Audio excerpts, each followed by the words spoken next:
Alors, chers amis, bienvenue sur notre causerie habituelle, Francoculture. Je m'appelle Shams Dean, je suis votre humble serviteur, j'anime cette émission et à la réalisation aujourd'hui, j'ai Zaki Starman, j'ai Eric qui l'assiste. Voilà donc 3 ans que nous continuons cette aventure Francoculture et une causerie entre francophones où nous ramenons des invités qui partagent un peu leurs projets, leurs expériences, qui nous donnent des informations qui peuvent être utiles pour nous dans la vie. Alors, nous sommes diffusés tous les vendredis, comme vous le savez, sur Time Warner Cable qui est devenu Spectrum, sur Verizon également, et puis sur RCN tous les vendredis à 22h30 et les samedis à 21h. Merci pour votre soutien. Je le rappelle parce que chaque année, nous avons toujours gagné plus de personnes sur notre chaîne YouTube. Nous sommes passés de 0 en 3 ans à aujourd'hui 1500 abonnés. Notre objectif, comme je vous le dis, c'est d'atteindre les 5000 abonnés cette année pour pouvoir avoir l'accès dans les studios de YouTube.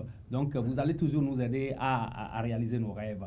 Alors, pour la deuxième fois, il a fait le déplacement, il est dans nos studios. Il était là il y a 2 ans pour nous parler d'un projet qui était à sa phase naissante. Aujourd'hui, il est revenu encore aux États-Unis pour une tournée. Il va passer dans plusieurs États pour rencontrer ses collaborateurs, ses amis, les amis de l'école Jeunesse Bonheur que vous voyez déjà le logo derrière moi. Le père Cyril Mihigbena est avec nous au studio aujourd'hui. Quelle bénédiction!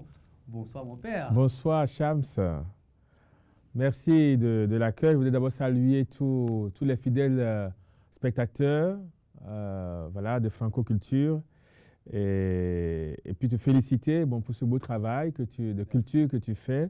Te remercier pour cette invitation, à cette émission juste au lendemain de mon arrivée à New York. Je suis arrivé hier après-midi et le premier message que j'ai reçu c'était de toi où tu m'invitais déjà à cette émission. Donc je voudrais vraiment t'en remercier. J'y perçois 3 signes. D'abord, un signe de patriotisme, voilà, un amour de notre pays commun, le Bénin, voilà, même si nous sommes à des milliers de kilomètres. Et le patriotisme est une vertu. Deuxièmement, j'y perçois aussi, c'était un signe évident de ton intérêt pour cette œuvre que j'ai initiée il y a de cela bientôt 5 ans au profit de notre pays et non seulement donc de toute l'Afrique. Et enfin, un signe d'amitié qui me touche beaucoup et de soutien dans mon ministère de prêtre. Alors, je voudrais vraiment t'en remercier. Merci beaucoup, mon père. Et c'est toujours comme je l'avais dit il y a 2 ans, ce ne sera pas la première fois ni la dernière fois que vous allez parler de ce projet-là, qui est un projet qui m'interpelle personnellement et qui est un projet qui me séduit. Et vous êtes là pour encore mieux nous parler donc, des avancées donc, de l'école Jeunesse Bonheur à Cotonou. Donc vous êtes le pilier, vous avez échangé avec moi sur les avancées donc, de votre projet, la façon dont les étudiants s'en sortent grandis de ce projet vraiment qui séduit plus d'un. Rappelez-nous, donnez-nous un peu une définition sommaire de qu'est-ce que c'est que l'école Jeunesse Bonheur. Alors, merci beaucoup Shams pour ce préliminaire, effectivement. Alors, je vais commencer par rappeler, comment dit-on, l'objectif de cette école, tout en la définissant. Donc, l'école Jeunesse Bonheur est une école catholique, internationale, de prière et d'évangélisation. Alors, pour parler un langage plus accessible, c'est une école de formation humaine, spirituelle, morale du jeune. Voilà. Donc, une école où le jeune vient pour se bâtir humainement, spirituellement, moralement, afin d'être une personne fiable dans la société. Alors, à l'origine de cette école, il y a d'abord ce constat un peu triste, à savoir que, d'un côté, on voit que c'est le christianisme qui a bâti l'Europe, qui a bâti l'Amérique aussi, et puis de l'autre côté, on voit que aujourd'hui, les statistiques du Vatican par rapport aux églises placent l'Afrique en tête en termes d'effectifs, au niveau des évêques, des prêtres, des religieux, des religieuses, des fidèles, etc. Et puis, curieusement, au même moment, eh bien, quand on se réfère aux fruits que ce christianisme a portés en Europe, en Amérique, à savoir le développement socio-économique, eh bien, l'Afrique se trouve à la traîne. Voilà. Et donc, il y a là un paradoxe quasi insoluble, mais la solution est fournie par l'Évangile, par la parabole du semeur, où nous voyons que le même grain donne différents résultats selon le type de terrain sur lequel ça tombe. Eh bien, cette parabole qui dit que le grain a été semé, donc c'est tombé sur le sol de roc, le sol pierreux, le sol de ronces, et puis la bonne terre. Et, eh bien, résultats différents. Donc, la bonne terre, beaucoup de résultats, alors que le bord du chemin, le sol pierreux, le sol de ronces, eh bien, quasi pas de résultats. Et donc, d'où cette idée de cultiver donc le sol, de le préparer pour que la graine de l'Évangile puisse porter de bons fruits. Et le cœur, bien justement, le sol qui accueille l'Évangile, c'est le cœur de l'homme, d'où la création d'une école pour former le cœur des jeunes. Pourquoi les jeunes? Parce que c'est l'avenir, c'est eux qui vont demain gouverner nos pays. Eh bien, former le cœur des jeunes. Et d'ailleurs, Jean-Paul II disait, bien, si on veut changer le monde, il faut changer le cœur de l'homme. Et le pape François disait récemment que eh bien, la science et la technique ne suffisent pas. Pour faire le bien, il faut la sagesse du cœur. Et pour remonter encore même à notre maître, le Seigneur Jésus-Christ, il disait que c'est du cœur de l'homme que sortent les pensées mauvaises, les pensées méchantes. Eh bien, tout le mal vient du cœur de l'homme. Et donc, c'est vraiment le cœur qu'il faut soigner. Et Jeunesse Bonheur est une école du cœur d'ailleurs. On l'a défini en peu de mots en disant « une année pour Dieu, une année pour ton cœur ». Bravo. Alors, dites-nous, quels sont les étudiants? Maintenant, nous avons combien de promotions déjà qui sont passées par l'école? Alors, donc, nous sommes à la 5e promotion. Et donc, en ces 5 années, nous venons de former, nous sommes en train de former environ 100 jeunes. Environ 100 jeunes. Et nous avons assisté, donc, avec notre grand émerveillement, à une diversification des provenances, puisque nous sommes déjà à 7 pays. Donc, dans 6 d'Afrique, nous avons le Bénin, bien sûr, le pays qui abrite cette école. Le Mali, tout à fait. Le Burkina Faso. Le Malawi. Et puis, les 2 premières précédentes promotions, on a eu du Cameroun et du Rwanda.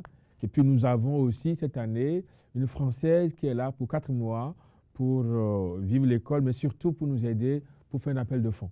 Alors donc, c'est une école qui peut accueillir tous les jeunes du monde entier. Tout à fait. C'est une école, d'ailleurs, la définition de l'école Jeunesse Bonheur, c'est école catholique internationale de pré d'évangélisation. Et l'internationalité est fondamentale. Voilà.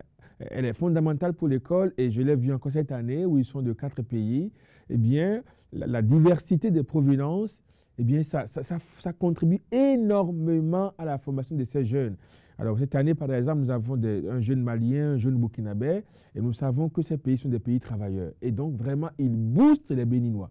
Et vraiment, je peux dire qu'au niveau du travail, cette 5e promotion est la plus travailleuse de tous, et certainement grâce aux Maliens, aux Burkinabés, qui sont de grands travailleurs. Tout à fait.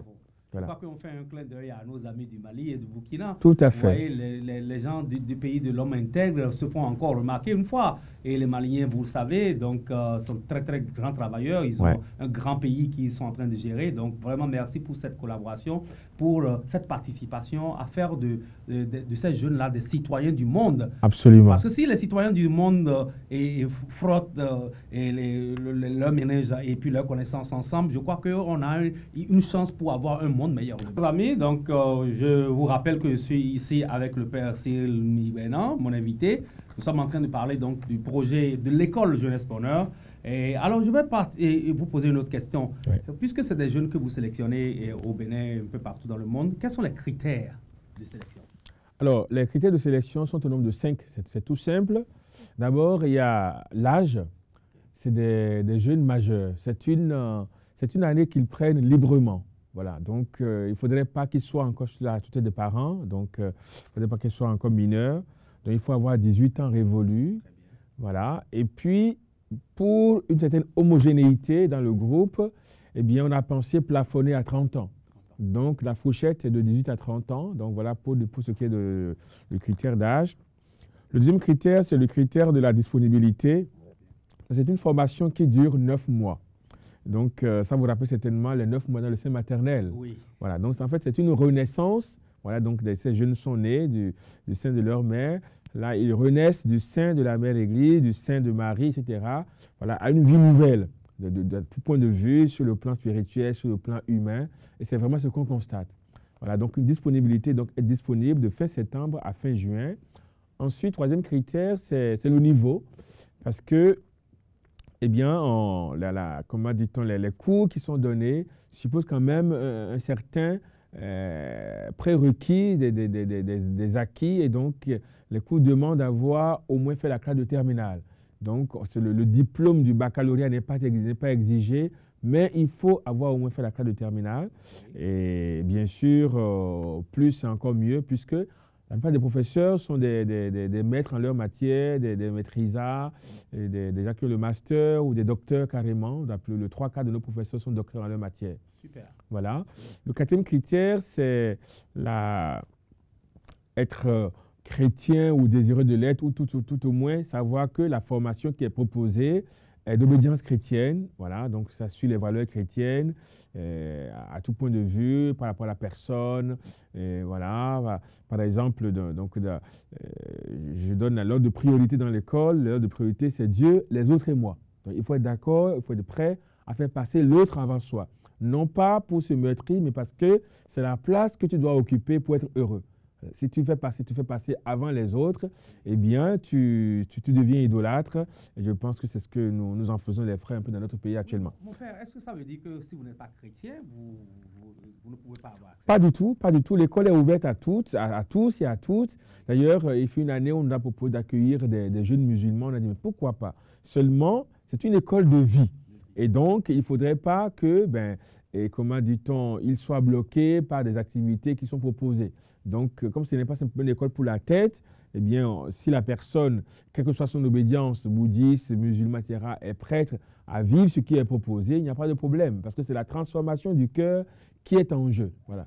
Et le cinquième critère, c'est bien sûr le critère du parrainage, puisque l'école, bien sûr, une année, donc ils sont internés, donc c'est un internat, et donc cela a un coût, rien que pour l'alimentation, la formation, les missions, tout cela. Eh bien, l'année coûte globalement $1000, voilà, sans compter les faux frais. Et on demande aux jeunes une petite participation de $450.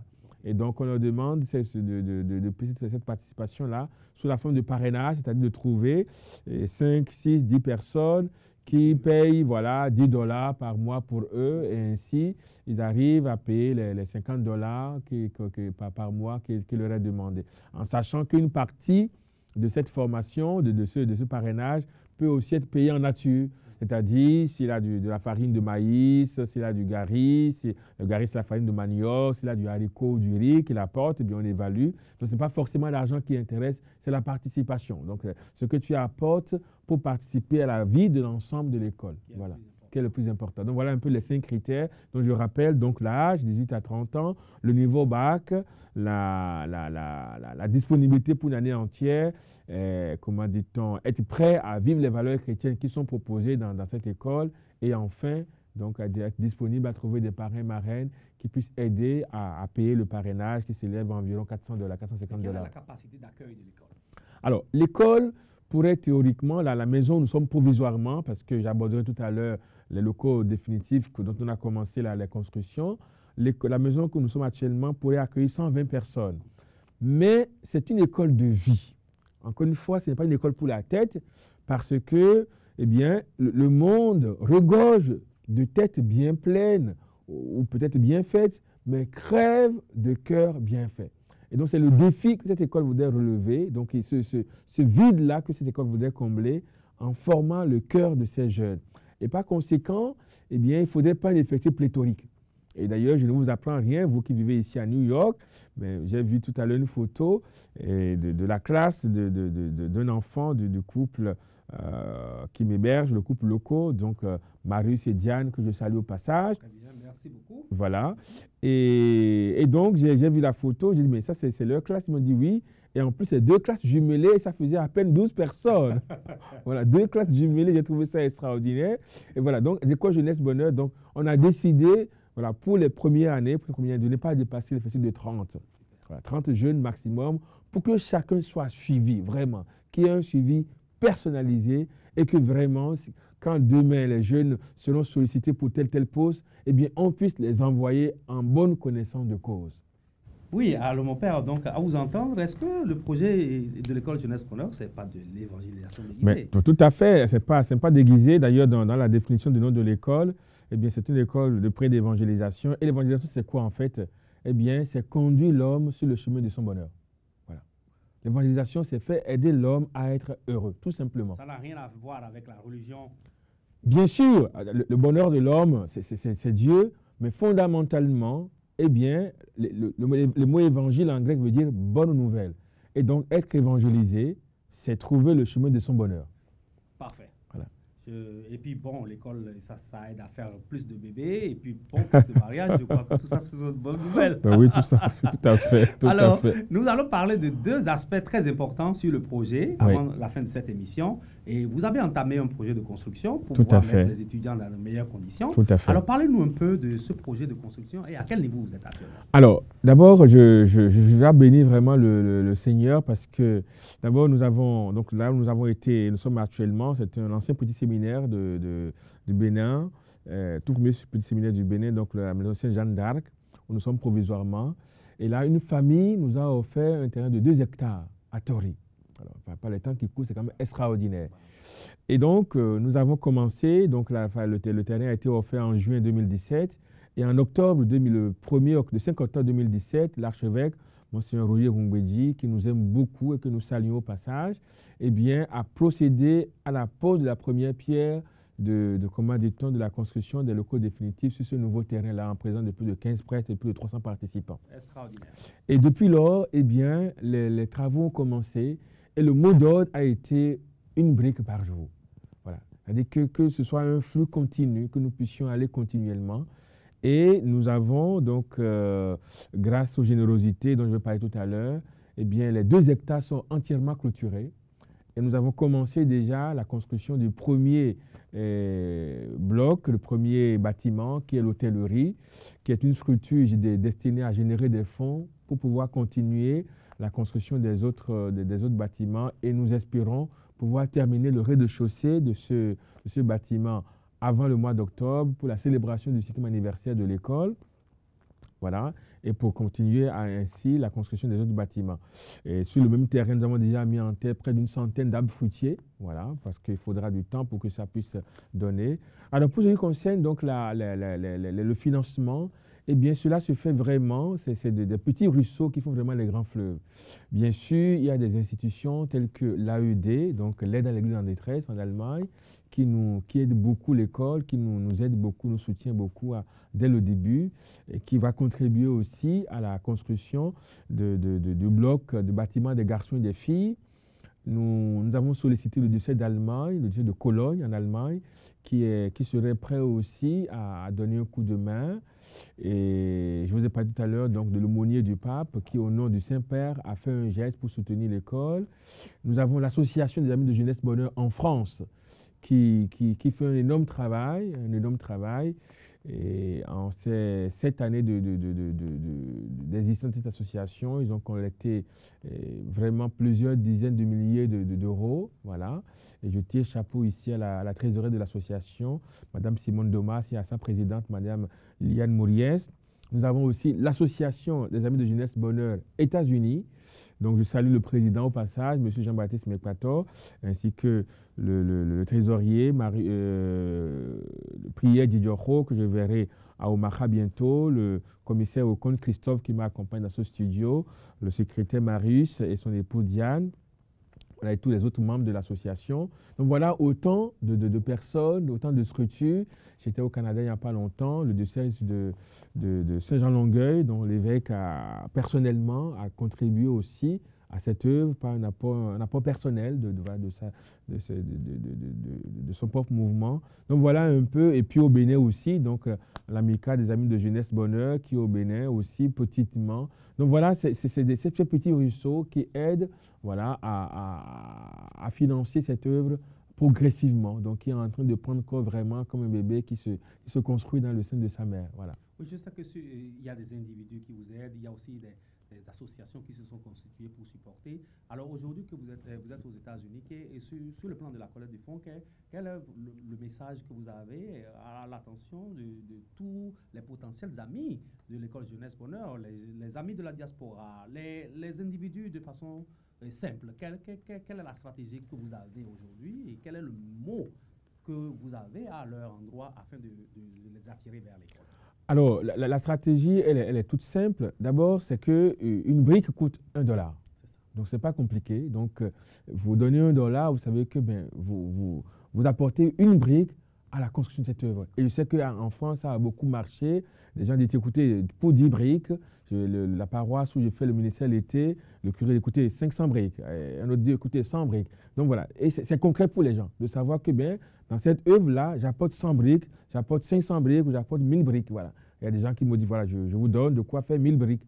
Donc voilà une petite stratégie de savoir que en donnant $1, eh bien, vous contribuez à cette œuvre d'une brique. Et puis, une autre stratégie aussi, c'est de prendre en charge une partie de l'ouvrage. Par exemple, ça peut être le magasin de fabrication des objets, ça peut être un bâtiment selon les fonds, ça peut être, on peut se mettre ensemble pour prendre en charge un bâtiment qui portera peut-être le nom de l'association, de l'institution, de la famille qui l'aura financé. Par exemple, je prends les Béninois de New York, ils peuvent se mettre ensemble et dire, voilà, nous voulons construire la bibliothèque de l'école, qui sera du coup baptisée Bibliothèque Béninois de New York. Voilà. Donc, et la mémoire dans la postérité, dans 50 ans, 100 ans, on saura que c'est les Béninois de New York qui ont construit cela. Voilà. Donc, c'est aussi une possibilité. Et puis, une autre possibilité aussi, c'est de venir sur place. Et j'encourage beaucoup les gens justement à venir sur place pour voir de quoi il s'agit. Et quand on vient sur place, eh bien, après, on peut voir comment aider concrètement. Voilà, en venant sur place, on peut aider dans tel ou tel secteur de l'école, on peut aider en mettant en place un crowdfunding, par exemple, voilà. Et donc, voilà autant de possibilités qu'on a pour pouvoir aider cette œuvre qui mérite vraiment d'être aidée parce que, eh bien, les fruits sont magnifiques. Vraiment, merci beaucoup, Monsieur le Père. Donc, je crois que nous allons nous en arrêter là pour aujourd'hui. Vous êtes encore là pour plusieurs jours aux États-Unis et c'est sûr que vous allez revenir puisque ici c'est votre territoire désormais. Donc nous aurons le temps d'actualiser un peu les informations au niveau de comment ça évolue au niveau de l'école. Tout ce que moi je peux vous souhaiter, c'est de souhaiter bonne chance et de participer. Et déjà dans ce projet de $1, je crois que je m'inscris moi-même dans ce projet-là. Et tous ceux qui me suivent, je vous encourage à vous inscrire également dans ce projet de $1 pour une brique. Ouais. Et je crois que si nous sommes 1 million ici aux États-Unis à participer avec nous avons dans un an, l'école est construite et je vais ajouter que, eh bien, pour tous les donateurs, le séjour dans l'école est gratuit.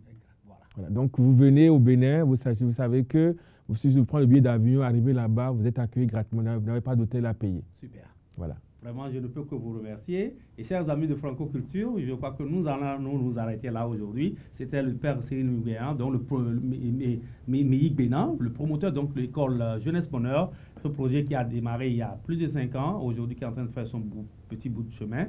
Et ce que nous souhaiterons retenir à travers cette émission aujourd'hui, c'est de mettre l'information disponible, l'information à votre niveau, pour que vous puissiez aider ces jeunes-là. C'est le plus important, c'est de pouvoir aider ces jeunes-là à réaliser leurs ambitions, car si l'objectif de l'école est de soigner le cœur des individus, de soigner le cœur du Béninois, ces Béninois-là, en dehors de l'école, vont soigner le cœur de plusieurs autres Béninois, de plusieurs autres citoyens du monde. Donc c'est un projet assez impressionnant pour le monde entier, pour que ça fait la promotion de la paix, ça fait la promotion du développement économique et de tout ce que vous pouvez dire. Alors donc vraiment, je vous encourage à regarder de plus près ce projet-là. Alors le père est encore là, donc vous pouvez m'appeler et pour rencontrer le père pendant qu'il est à New York, pour avoir plus d'informations sur le projet. Moi, je vous dis simplement merci d'être resté avec nous et je vous donne rendez-vous donc vendredi prochain à 22h30. Alors merci beaucoup et à très bientôt. Merci. Oui.